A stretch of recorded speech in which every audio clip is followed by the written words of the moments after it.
Hey guys, it's AlecMac111 and today I'm bringing you a new type of review. This is going to be a lot more in detailed. Unlike most of the reviews I do, I just kind of go over the product like, okay, here, this is it. But this is going to be as much of an in-depth review as I can. So, this is the box, and stuff like that. It'll come with the standard packing, and this one actually hasn't been opened. I got this gun for a really good price. It comes with a gun and a magazine. I'm not sure if it comes with 2 mags. It looks like it has a spot for this, but the magazine may not have been in the gun originally. And then it comes with the crappy BBs that you just use to test it out. They're not actually that bad compared to most brands, but you just don't need to use them. So the gun.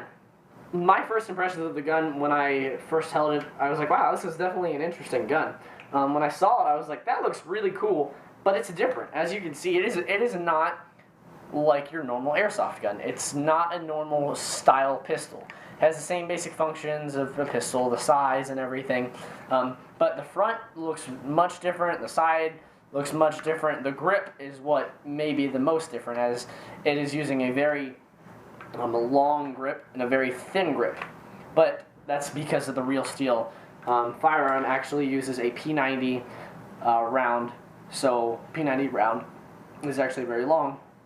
Therefore, it's an airsoft replica, so it must be similar to that. The gun actually weighs 744 grams itself. It's a very lightweight gun. Most of that is due to the fact that it is made out of ABS plastic. It is not the crappy ABS plastic that you're used to, though. If you know anything about Tokyo Marui, you know that they are very higher quality. They make, in my opinion, the best airsoft pistol on the market, gas blowback, and spring too. Their spring pistols are actually really cool. But I've fallen in love with this gun. It is a beautiful gun. It shoots so well. Even with the magazine being very heavy and very big, I feel like the gun has a very good weight as far as balance wise. I feel like I acquired my targets completely fine. I use it with a Serpa holster. So I have a Black Hawk Serpa holster with a just the Serpa, the Serpa like the leg mount, and so when I draw, I will draw from my leg or thigh area, and that's when I engage my targets with it. Sometimes I'll carry it in the front of my vest here, just cause, and then I'll put like a lanyard on it and attach it to one of these things up here. But the gun, I mean, the gun is beautiful itself. I'm gonna start kind of from the front and work my way forward. The barrel on this thing is very, very nice. You know, Tokyo Marui's, they are not like WEs or KGWs. They don't have flaws in the metal or anything. They're just made so well. The iron sights are a white fixture. They are very, very nice. I find acquiring targets is very easy. I don't like when front and back sights have like, the front sight will have like 1 or the back sight will have 2 or something, but that's all, only one of them has it. Tokyo Marui, of course, putting their quality into this, they're going to make it just like the real steel firearm. It has the trades right there, just real steel trades. On the front and bottom, it has a 5-spaced Picatinny rail. You can mount anything from flashlights to lasers. You could put an XTM panel on there, a front sight if you wanted to. Magpul rail stop. You can't fit an AFG on there, but you could probably fit an MVG or an RV or an RVG. Actually, I'm gonna try that when I'm done. It sounds like a good idea. Probably stupid. I mean, I wouldn't actually do that, but I just think that'd be kind of cool. Safety is right there. It is ambidextrous. It has it on both sides. The magazine release, however, is only on the left side, so it is designed for right-handed shooters. I like actually to flick the safety here on this side rather than this side. But overall, I mean, overall this gun is just beautiful. The trigger is actually textured.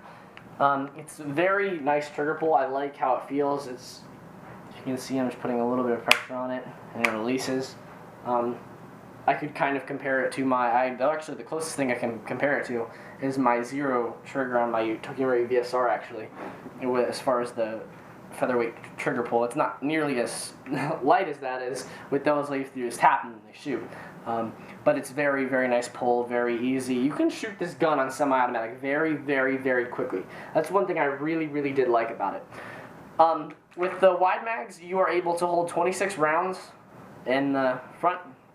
Gas it up from the bottom like a typical gas bullet pistol. And lengthwise, it is 208 millimeters from the end of the barrel to the back of the slide. It shoots at a constant 230 FPS with HFC 134A gas, but most people aren't going to use 134A gas, as duster gas is very hard to find. So with green gases, which is what most people use, I use green gas and a mixture of duster gas because I really like this gun, and I was able to get duster gas for really cheap, and so I just want to keep it as nice as I can for now. But with green gas, it shoots a 310 feet per second, or it propels the BB that fast. To take the gun down, it is very, very, very easy. As you can see, the trigger guard is very long, and then the grip is textured. It's got a nice texture. It feels a little bit plasticky, but I mean, what are you going to do? It's a Tokyo Marui. They can't actually make metal bodies stock, and the metal bodies that you can get are ridiculously expensive. So to take the gun apart and to access your hop-up unit, you must pull this back from the front. You must pull it to the back. All you have to do, pull it right off. And in there, your hop wheel is actually right there. This is the blowback housing. That's the loading chamber. That's the nozzle that hits the BB. And then the slide itself. This is actually where it hooks into right there on the gun, where you actually put it in. Hooks onto that little lever right there. There's the spring in the front, as you can see. The gun is just made very well. As you can see, my gun is made.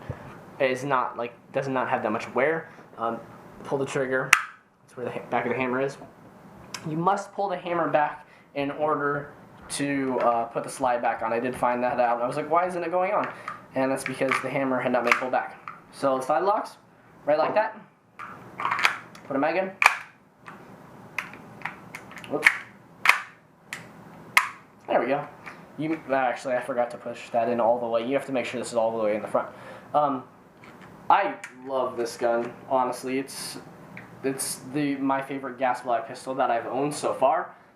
It's wonderful to shoot. It's wonderful to carry because it's not too heavy, and it performs better than the airsoft pistol I've ever had. So if you're gonna choose a Tokyo Marui 5.7 as your pistol, I highly, highly recommend it.